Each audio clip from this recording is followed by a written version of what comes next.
Eh, Berdasarkan replik yang sudah dijawab oleh eh, jaksa, yang pertama saya ingin memberikan tanggapan. Terkesan jaksa sebagai advokat Dhani M. Nur Salam. Jadi terkesan bukan sebagai JPU, tetapi terkesan sebagai advokat saksi mahkota, yaitu Dhani M. Nur Salam. Yang kedua, lagi-lagi repliknya adalah membangun narasi dan asumsi. Jadi tidak ada fakta-fakta yang menunjukkan, lagi-lagi saya lihat ini cocok logi. Jadi saya mengatakan bahwa tanggal 7 rapat itu tidak ada hubungannya dengan kasus ini. Rapat di Bapeda tidak ada hubungannya dengan kasus ini. Ini semata-mata narasi yang dibangun dari kesaksian dari kepala UPT, di mana kepala-kepala UPT ini sudah disetting, ya, sudah digembleng, sudah direkayasa supaya mengakui bahwa peristiwa itu adalah peristiwa yang berkaitan dengan kasus ini. Nah, oleh karena itu saya rasa kita sudah tahu semua kepala UPT itu siapa orangnya, itu anak buah SF semua, ya.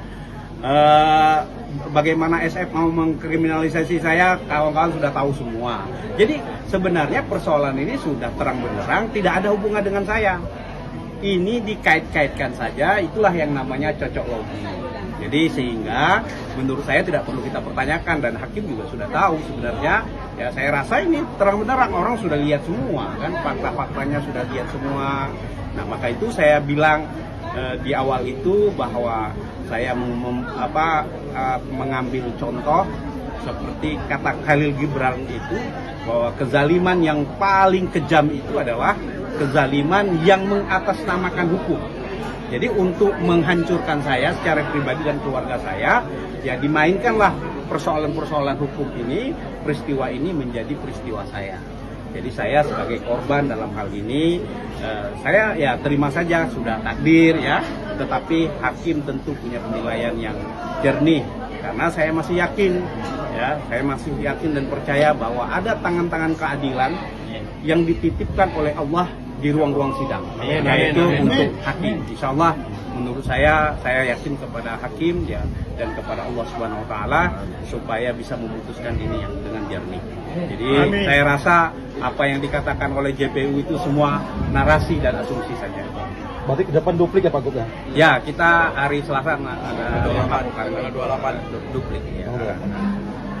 Ya, terima kasih. Assalamualaikum warahmatullahi wabarakatuh. Kawan-kawan, kita kembali akan menyimak sidang dari Gubernur Abdul Wahid. Simak video ini sampai akhir. Ibarat film thriller, penonton sudah tahu siapa pembunuhnya, tapi detektifnya pura-pura buta demi memperpanjang durasi. Takut kebohongan sang saksi kunci diruntuhkan di akhir kesaksian. Niat hati ingin membuat Abdul Wahid skakmat. Saksi kunci bernama Dhani justru melakukan blunder fatal yang membuat JPU KPK tepok jidat.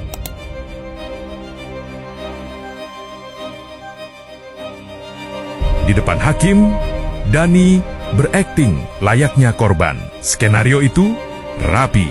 Sayangnya, bohong selalu meninggalkan jejak.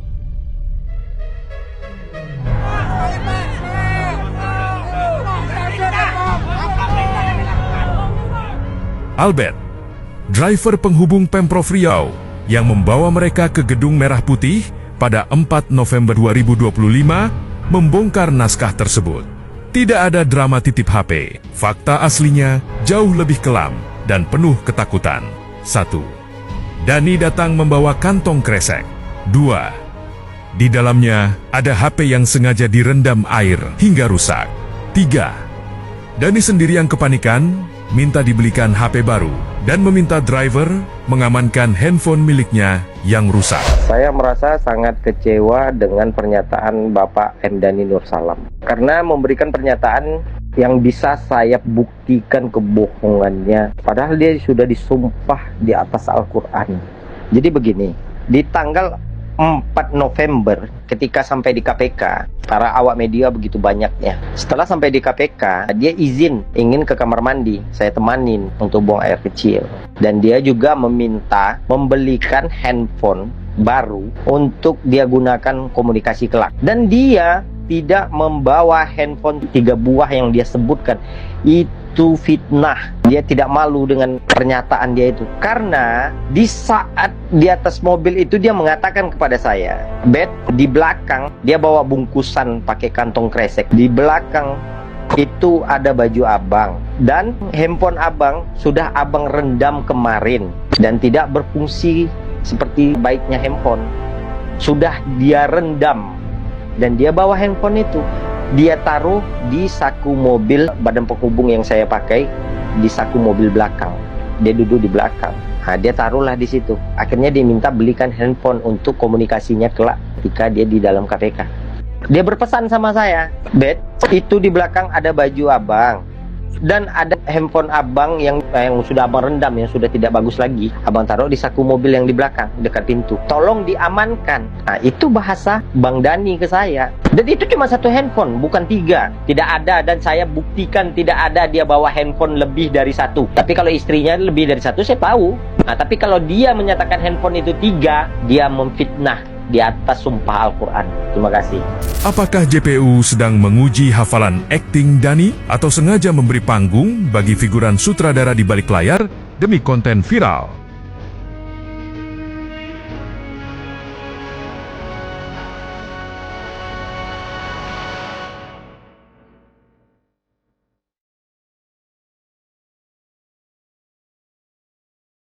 Oke kawan-kawan, itulah diantara dari beberapa kejanggalan yang ada di kasus Gubernur Abdul Wahid.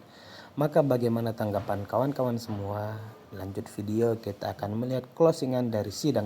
Tindakan Pak Abdul Wahid dengan memberhentikan Dahri itu merupakan bentuk sikap tegas yang dapat menyimpulkan karakter beliau, bahwasannya beliau tidak menghendaki dan anti sekali dengan tindakan-tindakan yang mengarah pada tindakan korupsi. Pak Abdul Wahid juga telah melakukan pencegahan melalui menerbitkan surat edaran untuk mengantisipasi potensi-potensi yang ada, peluang-peluang yang ada, yang mengakibatkan perbuatan-perbuatan pungutan liar, perbuatan-perbuatan korupsi. Dan itu telah terkonfirmasi dalam fakta persidangan ini. Kemudian juga Pak Abdul Wahid di rapat Bapeda tidak pernah menyampaikan permintaan-permintaan paksaan terhadap para peserta rapat saat itu. Bahkan Pak Purnama sendiri selaku kepala Bapeda yang hadir itu mengatakan tidak ada istilah satu komando, tidak ada paksaan, tidak ada ancaman dalam rapat tersebut. Kemudian terhadap kegiatan-kegiatan di London, kegiatan tersebut murni ada kegiatan upaya Pak Gubernur di tengah ada terjadi defisit anggaran. Karena memang faktanya Riau memiliki potensi karbon yang dapat dikapitalisasi untuk kebutuhan kepentingan masyarakat Riau. Ada potensi pendapatan 300 miliar per tahun yang didapatkan Provinsi Riau apabila upaya penjualan karbon tersebut dapat berhasil.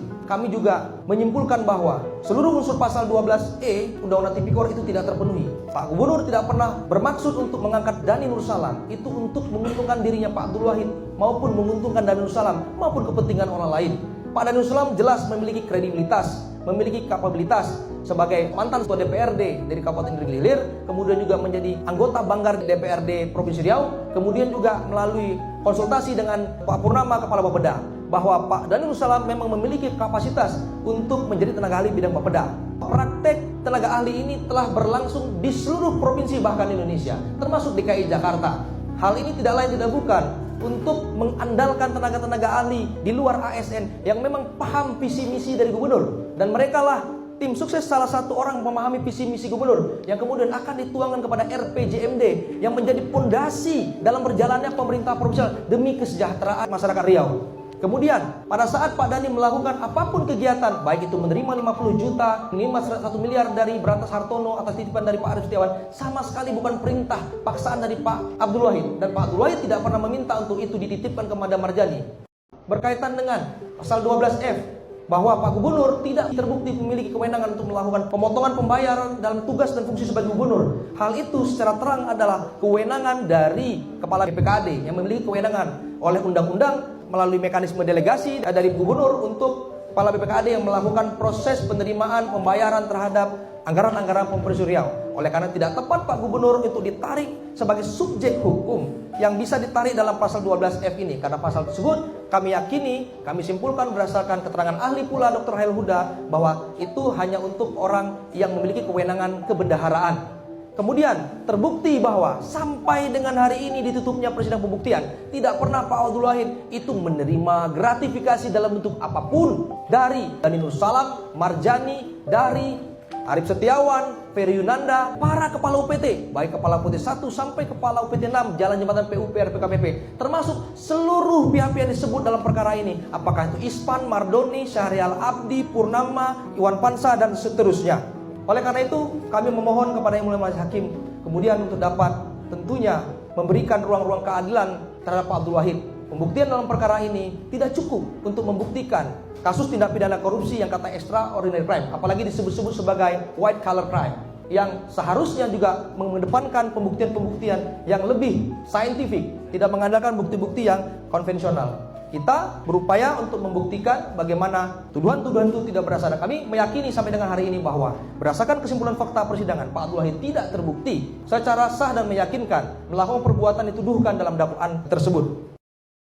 Terima kasih kawan-kawan, semoga apa yang kita harapkan untuk Gubernur Abdul Wahid tercapai. Wassalamualaikum warahmatullahi wabarakatuh. Adalah setelah diproses di bagian keuangan, kemudian uang sudah cair dari BPKAD dan masuk ke rekening bagian keuangan, kemudian diambil dan diberikan secara tunai langsung kepada gubernur, karena diatur di peraturan gubernur nomor 17 tahun 2025 tentang biaya penunjang operasional yang diserahkan secara tunai. Hal ini juga sejalan dengan yang disampaikan oleh saksi Marjani dan terdakwa Abdul Wahid yang menyampaikan bahwa terdakwa Abdul Wahid menerima uang DPO sebesar 388 juta rupiah per bulan secara tunai. Hal ini telah sesuai dengan ketentuan pasal 5 ayat 1 peraturan Gubernur Riau nomor 17 tentang pedoman biaya penunjang operasional Gubernur Riau dan Wakil Gubernur Riau. Pergub DPO yang menentukan sebagai berikut. Pasal 5 ayat 1, penatausahaan penggunaan BPO menggunakan mekanisme pembayaran langsung secara tunai. BPO tersebut diserahkan oleh Kepala Biro Umum Pemprov Riau kepada Gubernur dengan bentuk pertanggungjawaban pembayaran berupa kwitansi atau bukti tanda terima pembayaran BPO yang ditandatangani oleh Gubernur. Hal ini sebagaimana diatur dalam ketentuan pasal 2 ayat 3 Pergub BPO yang menentukan sebagai berikut.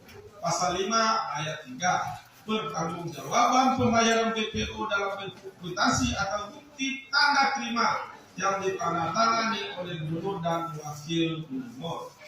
Nah, saksi Syahrial Abdi juga mengatakan bahwa di dalam peraturan gubernur diatur bentuk pertanggungjawaban terhadap biaya penunjang operasional atau BPO adalah kwitansi yang ditandatangani oleh kepala daerah dan penandatanganan kwitansi tersebut dilakukan ketika uang diserahkan kepada kepala daerah. Lebih lanjut, saksi Syahrial Abdi mengatakan bahwa praktek pertanggungjawaban dengan kwitansi tersebut merupakan praktek yang dilakukan sejak dulu dan tidak menjadi temuan oleh BPK. 7. Bahwa terhadap uang BPO yang diterima oleh gubernur diberikan dengan metode pembayaran yang dibayarkan sekaligus dalam satu waktu atau langsung dan berdasarkan keterangan saksi Syahrial Abdi terhadap sisa uang BPO yang masih tersisa, maka menjadi hak gubernur sepenuhnya.